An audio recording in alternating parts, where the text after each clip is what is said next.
You play as an ordinary person in a town somewhat like any other. With a focus on psychological horror, this franchise has been nightmare fuel since 1999. Created by Keiichiro Toyama, let's survive Silent Hill. Nice.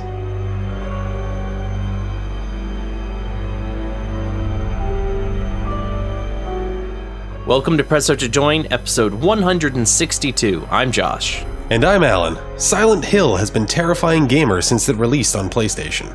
With amazing sources of inspiration, it's no surprise how creepy it can be. Grab your flashlight and brave the fog. This is Silent Hill Part 1.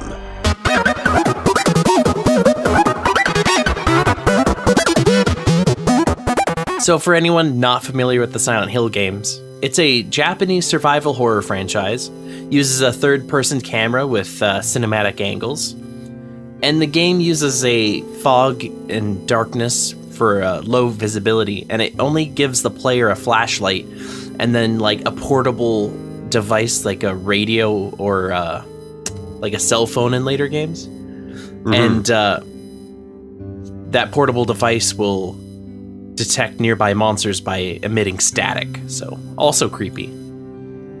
And my favorite part is how it's survival horror without an effective weapon.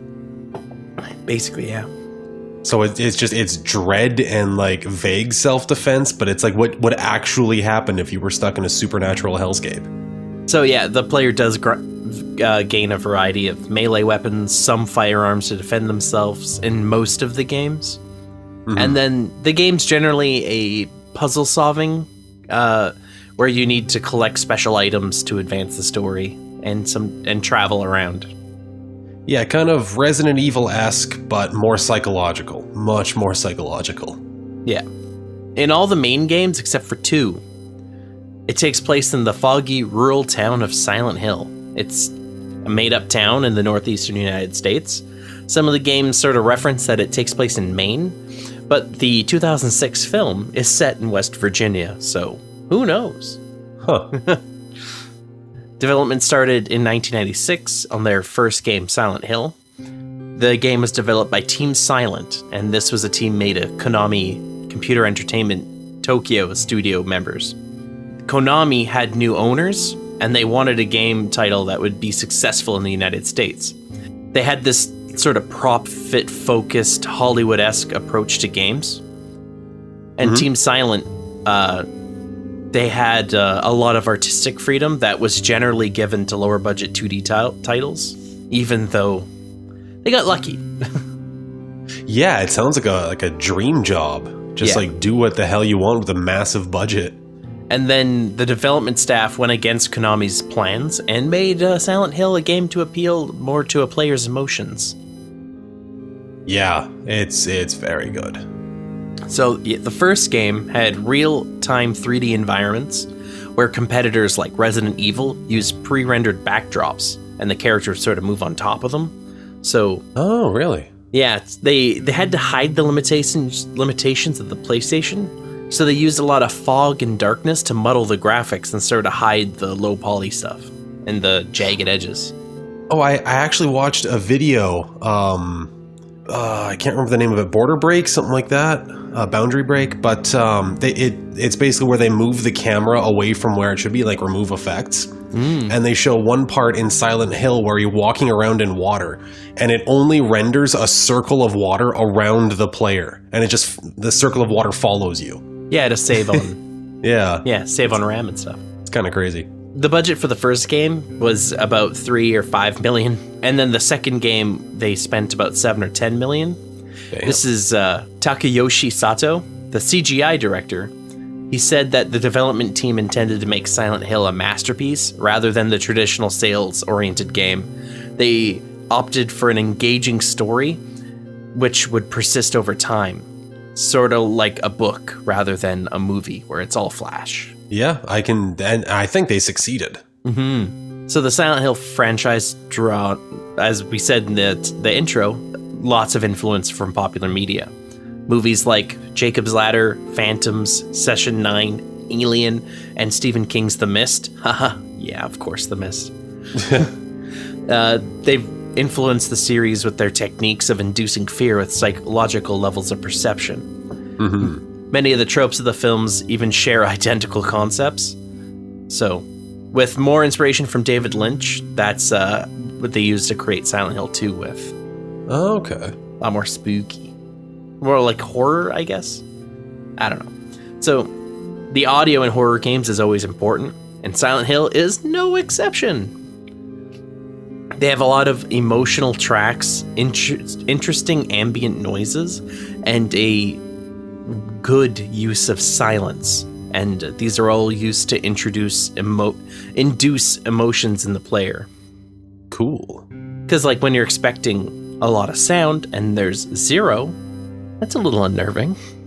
Yeah, no kidding. So according to series former sound director Akira Yamaoka, atmosphere is an emphasized element of the series, which if it had not been given importance, the series production would be impossible. Like, it wouldn't be the same game. Oh, yeah, absolutely. It's just dripping with atmosphere. Oh, yeah. That's why I was like, I don't know how to trim these notes. Silent Hill, 1999 for the PlayStation. First in the franchise, you get to play as Harry Mason. You're searching for your adopted daughter, who is in the town of Silent Hill. You stumble across, the average stuff, like a cult conducting a ritual to revive a deity they worship, and you discover your adopted daughter's true origins. Yeah, I mean, who hasn't been there? They had 5 game endings in this, depending on the actions you take, and there's even one joke ending. I love the joke ending. You might be thinking of Silent Hill 2. I might be. So, the game is primarily third person, switches a cinematic camera for dramatic effect in pre-scripted areas, and the survival horror games of the time had cinematic cameras, then they would change the angle in every room. This game had no heads-up display. For the player to check your health, you would have to open the menu. Mm-hmm. And if you were using a DualShock controller, which was not mandatory back then, you could actually feel your heartbeat rhythm, and it would sort of let you know when you were at low health. Oh, that's awesome. Yeah. This game set itself apart from the others by focusing on how the protagonist, Harry, is just a normal guy. He can find melee weapons and firearms, but he can't withstand many hits from enemies, and he has an unsteady aim, making shooting very difficult. And then when sprinting, he gasps for breath. Yeah, just a dude. And he has I think it's like a CB radio with him that picks up static whenever enemies are nearby. Cool. His main light source is just like a flashlight. The player has to navigate the whole town to collect maps, but you can only look at the maps when there's a sufficient light in the area, and visibility is usually pretty low because of all the fog and darkness. So you have to go outside under a street lamp to read a map. You can't use your flashlight, I guess. Weird. I don't know. It's an interesting mechanic. Yeah, that's kind of cool. There were ways that the team introduced the fear of the unknown. It's a type of psychological horror. The plot was made vague and occasionally contradictory to leave the true meaning in the dark, and it made the players sort of reflect on unexplained parts. So, they planned the plot holes, people. The localization company, Latina International, they previously worked on Final Fantasy VII. They translated the script into English. The town of Silent Hill is an interpretation of a small American community imagined by the Japanese team. It's based on Western literature and films, as well as depictions of American towns in European and Russian culture. It's sort of just like the image of America from outside of America. Oh, okay, so it's a little unsettling for actual Americans because it's it's an outsider perspective. Yeah, Interesting. And the game's joke ending came out of a suggestion box to find an alternate reason for the occurrences in Silent Hill. And nice. The joke ending, because I had to look it up, has Harry sort of watching UFOs arrive, and they're like the classic flying saucer UFOs. They land in front of him. He's approached by alien greys, and then they abduct him. And then the camera sort of watches the UFOs take off with Harry, and then the credits in a Star Wars-like title crawl scroll up the screen while it's playing like an eerie 80s synth soundtrack. Okay, yeah, it was Silent Hill 2 I was thinking of with the joke ending, and also with the water circle. That was Silent Hill 2. Yeah. That's kind of awesome. Yeah. It's like, ooh. Yeah, it was the greatest the whole time, yeah. Silent Hill had difficulty passing censors before it could be released outside Japan.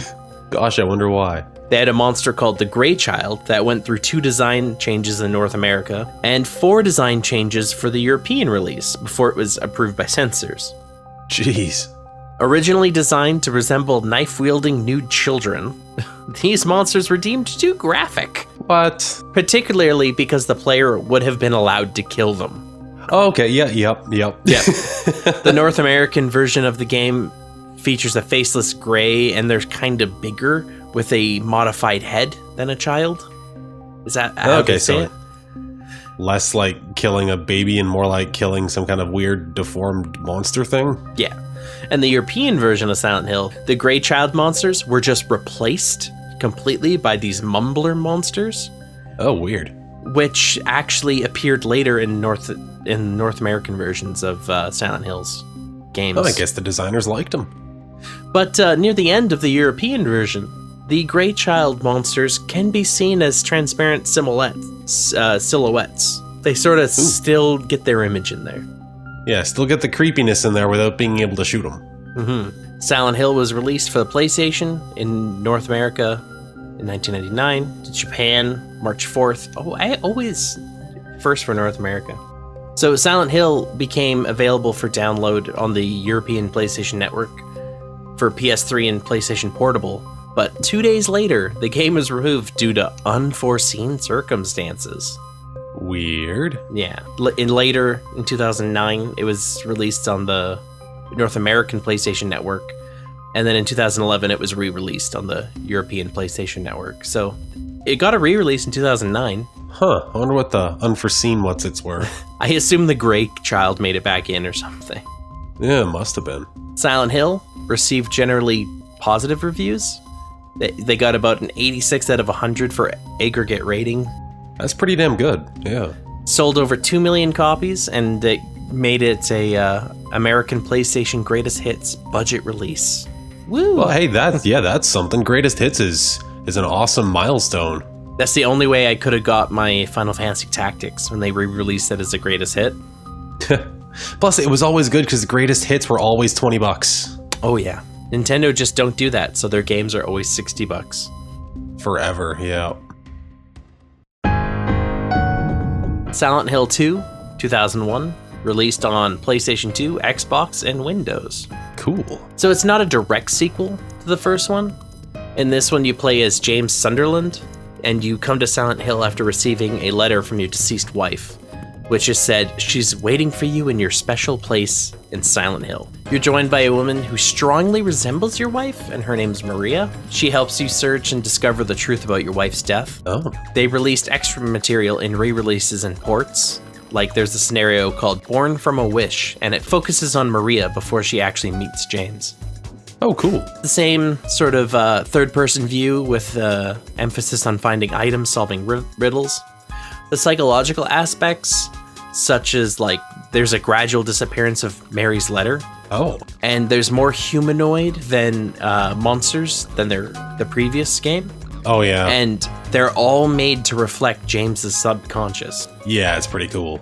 And there's tons of references to history, films, and literature found throughout the game. Mm-hmm. Most of the gameplay consists of navigating the town, finding keys and or other items to bypass doors and whatever's in your way. There's less of a focus on killing enemies. Well, that's Silent Hill, generally. Well, yeah, like especially too because the enemies are like your own mental demons. Like he has lady issues, so there's those sexy nurses. Oh, even the cosplayers creep me out. Yeah, and then like Pyramid Head coming in and killing the nurses, and it's like, what the hell? It's his own misogyny? I don't know. Something, yeah. It's crazy. I'm not a psychologist, but it's creepy as hell. Occasionally, Puzzles are presented, and there's riddles left for the player to solve. The difficulty of the levels of the enemies and the puzzles are determined independently by the player before you start the game. You actually get to pick how hard are the enemies, how hard are the puzzles. Oh, that's nice. James keeps a radio on him that, again, emits static when there's enemies nearby. He'll also tilt his head and look in the direction of nearby monsters. For combat, he finds 3 melee weapons and 3 firearms throughout the game, and another 2 melee weapons unlocked when you replay the game. Oh, neat. And you can also find health and ammunition throughout your gameplay of it. So development to Silent Hill 2 started directly after the completion of the first game in 1999. They didn't even wait for all the reviews to come in. So it was created by Team Silent, and the story was conceived by the CGI director Takeyoshi Sato, who based it on the Russian author Fyodor Dostoevsky's novel Crime and Punishment. It's an old one from 1866. Like, I didn't even... Wow, that's an old book. Yeah. Is it... I had the pronunciation of his last name in my head and I lost it again. Dostoevsky. Yeah, Dostoevsky? That's it. Thank you. Yeah, no worries. And then other members of the team also collaborated on the scenario. Cool. The decision to make a sequel to Silent Hill was mainly because the first one was selling, so they were like, we can sell a sequel. But it was That's a great reason to do another one. It's like, hey, people like the first one. Let's do more. But they also said it was a creative decision because the team had faced difficulties while working on the original game. And they were actually given a small window to settle on a platform. They weren't able to gather information on the unannounced GameCube and Xbox consoles. So they just started on the PS2 version. Yeah, I mean, develop for what's there, I guess. The producer said that the decision was also influenced by a wish from the business section that we move rapidly on the PS2. You know, it's currently the market focus. And it was for a very long time. Yeah, this producer read all the comments of the original game and kept them all in mind while they worked on Silent Hill 2. Cool. They had about 50 people working on the game, and that's the original team and about 30 new people from Konami Computer Entertainment Tokyo. That's where they originally got the team for Team Silent. Okay. So they just got more. Yeah, it's obviously working for them. Yeah. They developed at the same time the PS2 version of Silent Hill and the Xbox port, and they debuted at the 2001 Tokyo Game Show. And they got positive reactions. No doubt. So Silent Hill 2 shared the same atmosphere of psychological horror as the first one. The game developers already had like a rough sense of how the game's environment would look, but they focused on the plot. This sort of contrasts the process they did to make the first game. They did the scenario first there. The PS2 hardware allowed the developers to create improved fog and shadow effects. Like, in this, when a monster approaches the character, a shadow is cast on the wall by the flashlight. And when dealing with the game's camera angles, the team struggled with the balance, but wanted to stay true to the creative vision. They just didn't want to hamper gameplay. Yeah. Psychological elements, like the disappearance of Mary's letter and symbolic holes incorporated in the game. They wanted the protagonist to reflect the evil against sort of what the first game battled. Okay. So they wanted the like overall evil to be like Silent Hill has something evil about it. In case you didn't imagine.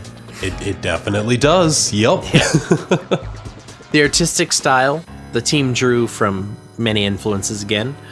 A lot of David Cronenberg. For the body horror stuff? Yeah. David Fincher, who I'm not sure of. David Lynch. I'm sure many other Davids. And Alfred Hitchcock. Huh. Along with other films from 1990's psychological thriller Jacob's Ladder. You know, it's all a dream. Yeah. And painters such as Francis Bacon, Rembrandt, and Andrew Wyeth. I know none of those. I have heard of Rembrandt, but I can't imagine what he's done. I know he's famous. I know he's like a classical painter. I don't know. I'm just going to stop digging a hole. That's about as much as I know, too. I might have seen like one or two of his works, but I don't remember them. Early in the project, they studied the 1996 video game Tomb Raider because it had a lot of 3D environments. Other influences on the game were also the 1992 survival horror game Alone in the Dark. They also studied their first game, and also the Japanese comic Whir by Morohashi. Masahiro Ito designed the monsters in Silent Hill with soured flesh. He's the producer of the game. Ooh. This sour flesh concept was for all their appearance, like they were all sort of decaying. Yeah, that makes sense. The monsters were also to incorporate an element of humanity, and for the most part, the monsters were showing the protagonist's subconscious. Like you said earlier, Pyramid Head. He was based on the executioners of the town's fictional history, and it was intended to be a punisher for James. Exceptions to the theme are the Abstract Daddy, a reflection of Angela's subconscious and memories, and the Creepers, which were also seen in the first game. So just a returning player. Yeah, kind of stock Silent Hill things as opposed to the custom, the bespoke monsters. Yeah. Oh, Pyramid Head. Oh boy. Silent Hill 2 also incorporated some references to real-life events. In the scenario where the developers designed Maria and James with dual personalities, Maria's other personality was Mary, a reference to Mary Jane Kelly, who is Jack the Ripper's last victim, while James was Joseph, which is a reference to one of Jack the Ripper's suspects. Oh, shit, okay. Yeah. Neat. Eddie Drombowski's name, he's a character, was taken from the actor Eddie Murphy because during the beginning phases of production, Eddie was originally designed to be pleasantly optimistic. The name Angela Orozco was derived from Angela Bennett, the name of the protagonist from the 1995 film The Net, and Laura's from the 1970 novel No Language But a Cry. Oh. Yeah. Wow, so much research was done for this game. Yeah, a lot of references in there. They also satirized guns in American society by allowing James to find a handgun in a shopping cart. Oh, Jesus. There's also indications that the layout of Silent Hill was based on the town in San Bruno, California. Oh, shit. I was actually seeing if that was a town, and they didn't mean it to be San Bernardino, but it says San Bruno. I've been there. Oh, so yeah. You've kind of been to Silent Hill. Oh, fuck, okay. The story touches on many mature themes and taboo subjects like morality, grief, abuse, being physical, sexual, all of them, suicide, mental illness, mental health, death, trauma, rape, guilt, existentialism, bullying, domestic violence, incest, loneliness, body image, murder, substance abuse, pain and suffering, loss of loved ones, relationship issues, euthanasia, self-loathing, and sexuality, among others. So just a laundry list of trigger warnings. That's the Silent Hill franchise, basically. Yeah, fair. An extended version of the game was published for Xbox in North America. It was their port. It was extended, so little. Each region had different subtitles for the game. Saigo no Uta, it translates to Home of the Last Moment, was the Japanese name. Restless Dreams in North America, and Interferes in Europe. Oh. So this is the extended edition, this is the subtitle. So it contained a bonus short scenario, Born from a Wish. It had other minor enhancements. This revised version was ported back to PlayStation 2 and subtitled Director's Cut in Europe, but was not subtitled in North America. It was just released as the greatest hits, and it had more content on the disc. Oh, shit. That's a stealth release. Yeah. Creature Labs ported this edition to Windows, which Konami released December 2002. They added features for the PC version, like the ability to quick save and watch trailers for Silent Hill 3. So that's pretty cool. Yeah, it's a feature. Running ads for your next game. Yep, that's a feature. I remember playing Crackdown just to play the multiplayer beta for Halo 3. Yeah, but Crackdown was a great game. Yeah. Silent Hill 2 received critical acclaim, selling over 1 million copies in the month of its release in North America, Japan, and Europe. Jeez. With the most units sold in North America, Metacritic gives it an average rating of 89 for the PS2 version, 84 for the Xbox version, and 70 for the PC version. Brutal. Yeah. Wonder why the dip in quality. Not sure. Maybe frame rate issues? Who knows? Yeah, maybe. It was only, what, 2002? 2001? Yeah. Yeah. Computers might not have been able to handle it properly. Handle the spook. Plus, I mean, porting to PC has a checkered history in games. Yeah.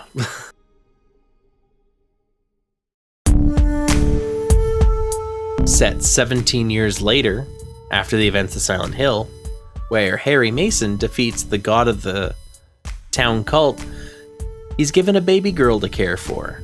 Now we're at Silent Hill 3, released 2003 for PS2 and Windows. It focuses on Heather Mason, a teenage girl raised by Harry in Portland, and she discovers that the cult plans to use her to birth a god. Becomes caught in a conflict within the cult. Oops. I didn't put it in my notes, but I'm just remembering my friend that played this game explained as difficult as it was, if you like 100%ed it, you got to replay the game with a lightsaber. That seems thematically strange. Yeah. Well, they have a lot of fun with their alternate endings and stuff, which we forgot to mention. Silent Hill 2. Oh, yeah, I love this. The secret ending was you would basically find a secret door, and there's a Shiba Inu at a control panel, and he's been controlling the whole thing. And the main character walks in and goes, "It was you the whole time?" And he falls to his knees, and the dog just walks up to him and goes, "Bark, bark," and like licks his face while he's like having a psychotic breakdown. Yeah, that dog was running the entire town. I like to think that's the true ending. Absolutely. That and the Greys. It was all aliens and dogs all the way down. Mm-hmm. Gameplay resembles a lot of the first two games. The three main elements being combat, exploration, and puzzle solving. Combat and exploration you actually do in third person, and you're able to equip weapons found throughout the game. Heather may also block and perform sidestep maneuvers to avoid enemies. Oh, skills. A series staple, the flashlight and radio come back, and the radio, of course, crackles when monsters are close. It's the classic.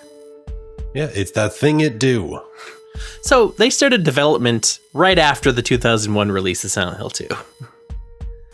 It carried out almost simultaneously with the development of another Silent Hill title that was intended to explore a different direction for the franchise and sort of not be part of the main numbered series. They called that project Room 302. That game eventually became integrated into the main series as Silent Hill 4, The Room. Oh.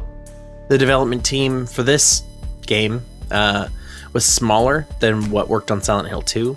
There was about 40 people working on it, with the core team from the second title and some newcomers.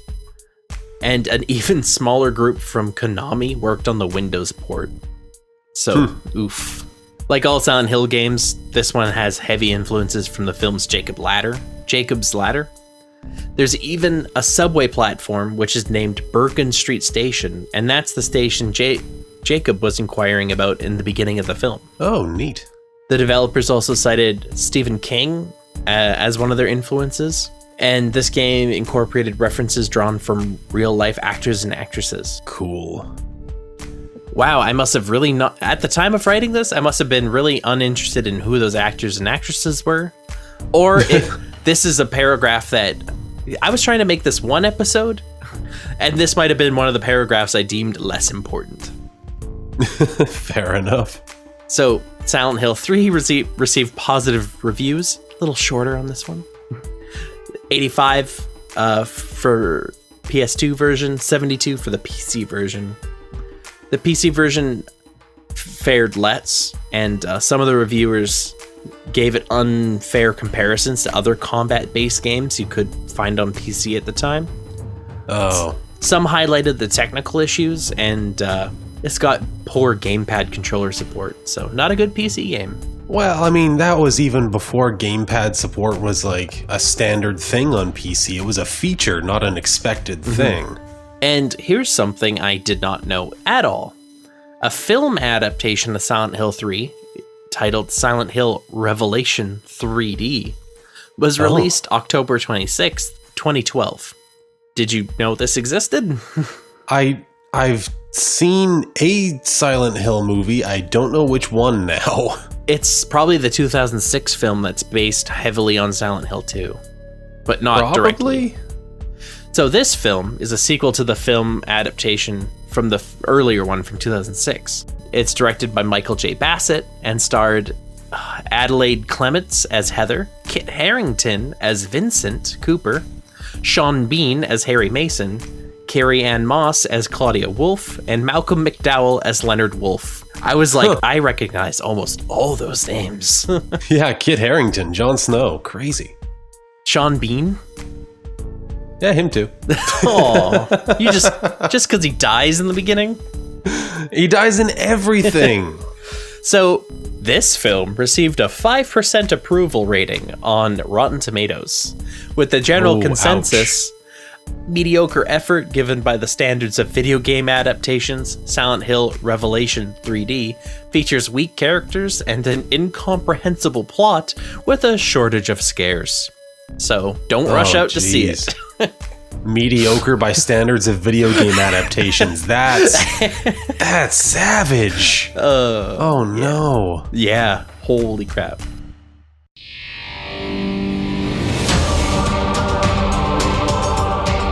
Moving on to Silent Hill 4 The Room, released in 2004 for PS2, Xbox, and Windows. So this is unlike the previous games, which were set in Silent Hill. This game is set in a fictional town of South Ashfield, and it follows Henry Townsend, as he attempts to escape from his locked-down apartment. During the course of the game, you explore a series of supernatural worlds, and he finds himself in conflict with an undead serial killer, which is probably the worst kind of serial killer.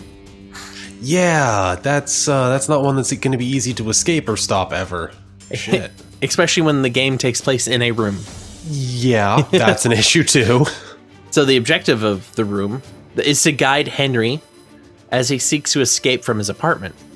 The gameplay centers on the apartment, which is shown through a first-person perspective and contains the only save point. Oh, shit. The other areas of the game are reached through holes that are found in the apartment. They just form. And the first half of the game, The Room restores Henry's health. And in the second half of the game, The Room becomes possessed by hauntings that will drain his health. Oh, shit. That's not good. The player has a limited item inventory, which can be managed by leaving unneeded items in a chest in Henry's room. It emphasizes combat during gameplay with a near absence of complex puzzles, and they favor simple item-seeking tasks, just fetch quests. Oh, yeah, that's unexpected. Unlike previous games in the series, the separate difficulty settings for combat and puzzles aren't available. Changing the combat difficulty also affects the difficulty of puzzles, so it's one slider. Oh, weird. Okay. The second half of the game, Henry's accompanied and helped out by his neighbor, Eileen Galvin. She cannot die when she's with Henry, but as she takes damage, she succumbs to possession. Oh no. And the damage Eileen takes in the game determines whether or not she dies during the final boss fight, which directly affects the ending you get. Damn. Yeah. So that's not an easy way to get multiple endings then. So combat in Silent Hill 4 follows the pattern set by the previous games with a few key differences. The player has access to a variety of melee weapons, but only 2 firearms. Certain melee weapons are breakable. Items which can be equipped, like talismans, which protect you from damage from the hauntings in your room, will eventually break after a short period of use. Oh, crap. Another key difference is the combat system is that the melee attacks can be charged before they're used, so you can damage an opponent with one mighty blow instead of a quick attack. One of the most significant changes in this is the introduction of immortal ghosts, such as the antagonist, Walter Sullivan's victims. Oh, jeez.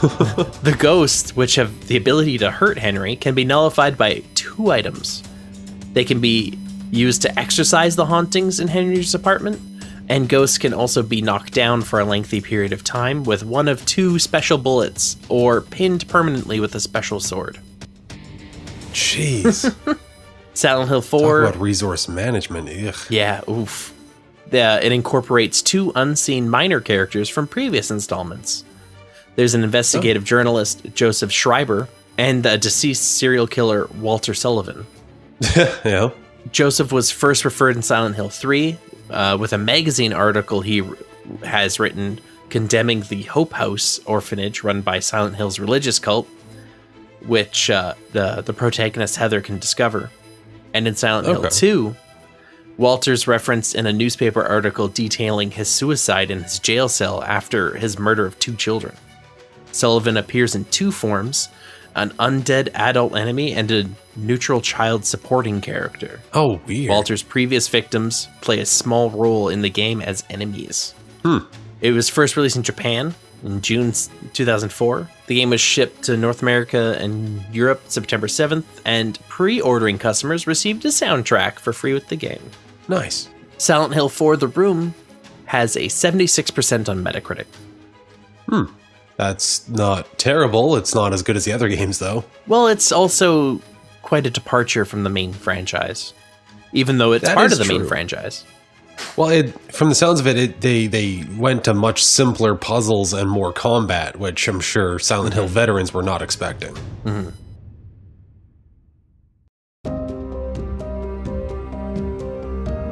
Silent Hill Origins 2007, released for PlayStation Portable, and later 2008 for PS2. This is actually the first Silent Hill I've played myself. Oh, shit. I did as it suggested in a dark room with headphones on. It was a fun experience. I don't know. 2007 Josh was wanting to just hack and slash his way through a game. The puzzles were confusing, as I'll get to how the puzzles are solved later in this description. But I remember having fun. I don't remember if I bought it or my friend bought it and I played his. I would revisit it. Cool. Origins is a prequel to the first game. It's also set in Silent Hill. Origin follows a trucker, Travis Grady, as he searches for information about a girl who he rescued from a fire. Along the way, he unlocks his repressed childhood memories. Gameplay uses the third-person's perspective and emphasizes combat, exploration, and puzzle solving, similar to the previous games. Fair enough. So the objective in Origins is to guide Travis as he searches the monster-filled town of Silent Hill for information about the girl he rescues from a burning house. Typical gameplay of Origins consists of alternating between reality and its darker and dilapidated counterpart, the Other World. Oh, that's never good. Yeah, you do this to obtain keys and objects needed to solve riddles. Travis carries a flashlight and indicates the direction of a nearby usable item by sort of looking at it. Makes sense.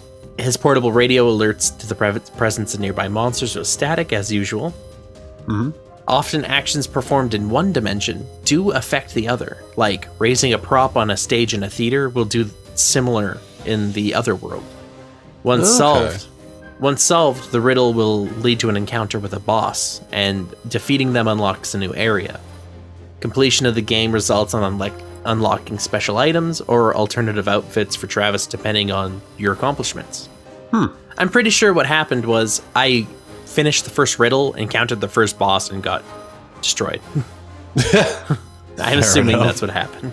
So for combat, in addition to using his fists, which this is the first Silent Hill game you can use unarmed combat. Oh, shit. Travis gets a bunch of ranged weapons throughout the town, melee weapons, and other one-shot usable close combat items. The one-shot and melee weapons are breakable. Oh. So the one-shot items can be used to quickly kill some of the monsters early on, but he's vulnerable while performing the action from quick enemies or maybe a long-range enemy. Oh, yeah. It also introduces a grapple system, where a quick-time event is activated when a monster grabs him. Should he escape, no damage is done to him or the monster, so it's good to get out of there. Yeah, no kidding. Health is indicated in the inventory screen, and since the game doesn't have a heads-up display, when health is critical, the edges of the screen throb red, and you hear a heartbeat. Cool. At E3 2006, Origin was Origins was announced as being developed by Climax Studios instead of Konami's Team Silent, who did the other previous 4 games. That's a weird departure. Yeah. The first few previews of the game featured a departure from the third-person view, like the Resident Evil style angles, and had an emphasis on action and combat to a greater degree than the previous games. So in the previews, Travis had 6 weapons divided equally between melee and firearms, and there was even a laser sight for his pistol and an option to barricade areas. Cool. So issues with the game's engine and a confused high-level vision for the game led to the game's production to be transformed from the team in the United States to another studio in the United Kingdom. To ensure Okay. Yeah, so this game had a rough ride. Maybe they should have just given it to Team Silent. I think they might have been dissolved, maybe. Who knows? Oh, damn it, Konami. To ensure the final product would be a tighter, more focused game that will provide fans with the experience they want, a Silent Hill experience, the release date was pushed back from winter 2006 to quarter 3 or 4 of 2007. Ouch. The version of Origins that the United Kingdom development team received was intended to be a dark comedy inspired the American television series Scrubs. What? Yeah, so good thing the UK got it and fixed it. Yeah, oh my god, fucking Zach Braff in Silent Hill? That would have been terrible. So Konami allowed the team to change the game, provided the changes were done within the same budget and time frame. Origin's script, level design, and monsters were redone within a week by Sam Barlow, a master of his craft, I assume. Yeah, no kidding. He took that mess and made it a Silent Hill game, kind of. For Origins, the developers initially replicated aspects of gameplay and atmosphere from the first installment, like the monsters behave more aggressively than those in previous installments, as a throwback to the first game. Later previews showed that the game had changed significantly and contained gameplay more in line in what we saw with previous games. The changes were well received by video game journalists, and on the 19th of August 2007, a demo of the game was leaked onto internet download sites. Climax promptly denied they were the source of the leaked content. Huh. Wonder how that got out then.